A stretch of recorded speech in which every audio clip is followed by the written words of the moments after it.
लिखो।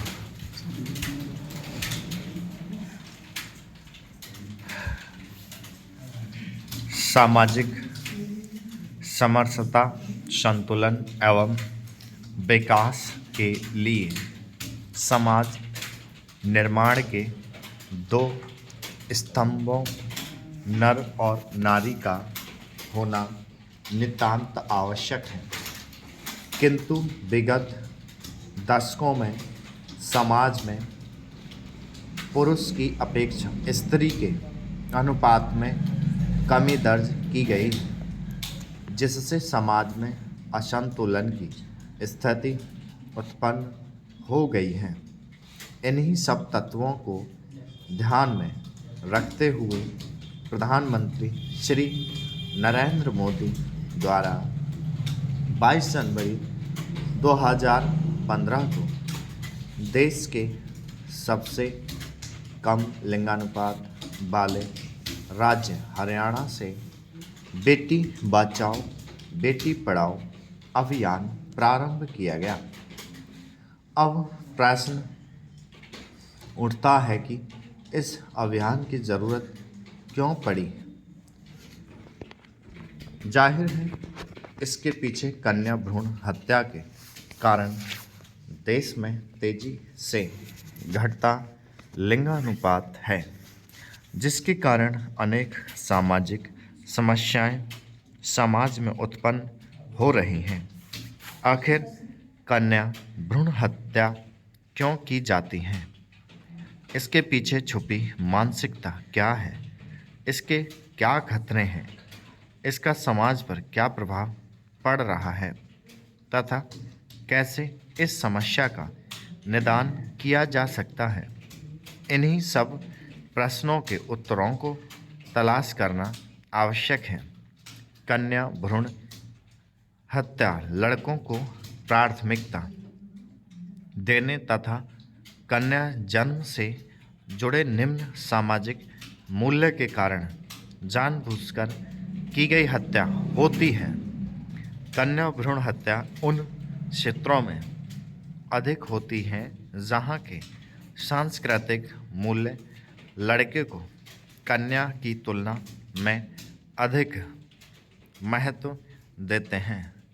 भारत में यह प्रथा नई नहीं है। मध्यकाल से इस प्रथा के अस्तित्व में आने के प्रमाण मिलते हैं, जब मुस्लिम आक्रमणकारियों तथा शासक वर्ग के द्वारा लड़कियों का शोषण किया जाता था। इनसे बचने के लिए कन्या शिशु को मारने की परंपरा प्रारंभ हुई।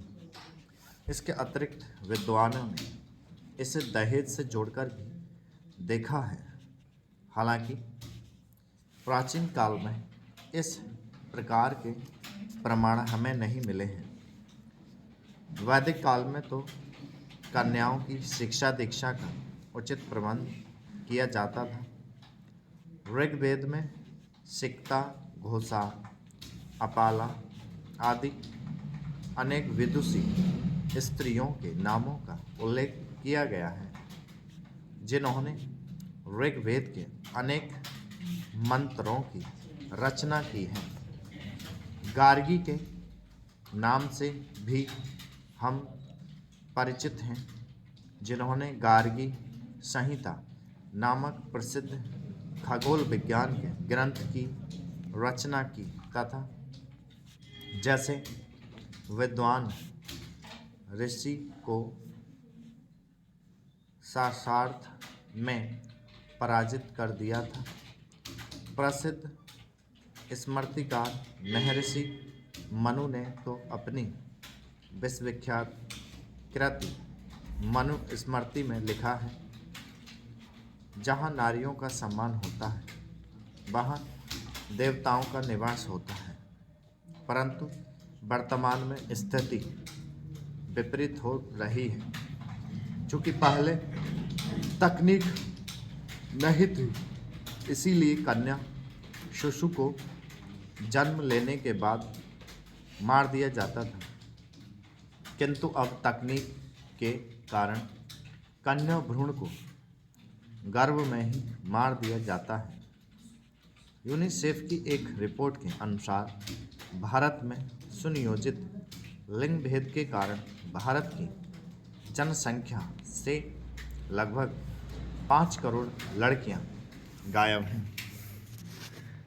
विश्व के अधिकतर देशों में प्रति 1000 पुरुषों पर महिलाओं की संख्या 1005 है, जबकि भारत में 1000 पुरुषों पर महिलाओं की संख्या 943 है, जो कि एक शोचनीय स्थिति को दर्शाता है।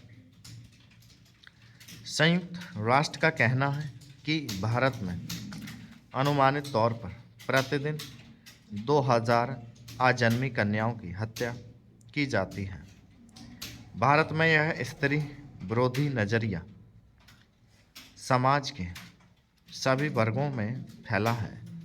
भारत में स्त्रियों को महत्व न देने के कई कारण हैं, जिनमें आर्थिक उपयोगिता, सामाजिक उपयोगिता तथा धार्मिक उपयोगिता प्रमुख हैं। इन्हें हम निम्न प्रकार से समझ सकते हैं।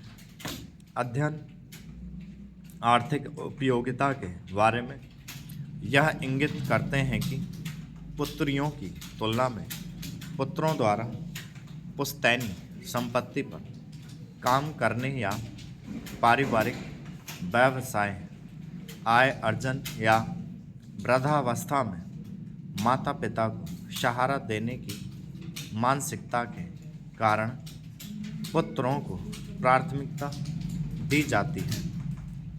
विवाह होने पर लड़का एक पुत्र वधू लाकर घर की लक्ष्मी में वृद्धि करता है, जो घरेलू कार्य में अतिरिक्त सहायता करती है एवं दहेज के रूप में आर्थिक लाभ भी पहुंचाती है, जबकि पुत्रियां विवाहित होकर चली जाती हैं तथा दहेज के रूप में आर्थिक बोझ का कारण भी बनती हैं। चीन आदि देशों की तरह भारत में भी पुरुष सानंती एवं पुरुष प्रधान परिवारों की यह प्रथा है कि वंश चलाने के लिए कम से कम एक पुत्र का होना अनिवार्य है। कई धार्मिक अवसरों पर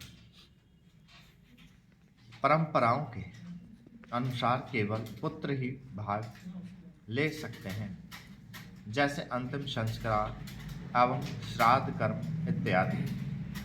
संयुक्त राष्ट्र ने चेतावनी दी है कि भारत में कन्या भ्रूण हत्या जनसंख्या से जुड़े संकट उत्पन्न कर सकती है। वर्ष 1981 में 0-6 साल के बच्चों का लिंग अनुपात 962 था, जो 1991 में घटकर 945 तथा 2001 में 927 तथा 2011 में और अधिक घटकर 914 रह गया है। इस आयु वर्ग में सर्वाधिक चिंताजनक स्थिति हरियाणा 830, पंजाब 846, जम्मू कश्मीर 859, राजस्थान 888 तथा उत्तराखंड 890 राज्यों में है। घटते लिंगानुपात के कारण इन राज्यों में अविवाहित युवाओं की संख्या बढ़ रही है। हरियाणा एवं पंजाब में तो नौबत यहाँ तक आ गई है कि विवाह के लिए लड़कियों को गरीब राज्यों अथवा आदिवासी क्षेत्रों से खरीद कर लाया जा रहा है। यह तो सामाजिक प्रभाव है। यदि हम एक दूसरे नज़रिए से देखें तो कन्या भ्रूण हत्या से भारत की उस मेधा शक्ति का भी नाश हो रहा है, जो वर्तमान भारत को आर्थिक सामाजिक रूप से समृद्ध कर सकती है। इसी कारण भारत सरकार लंबे समय से बेटियों को बचाने के लिए प्रयत्नशील रही हैं। स्टॉप।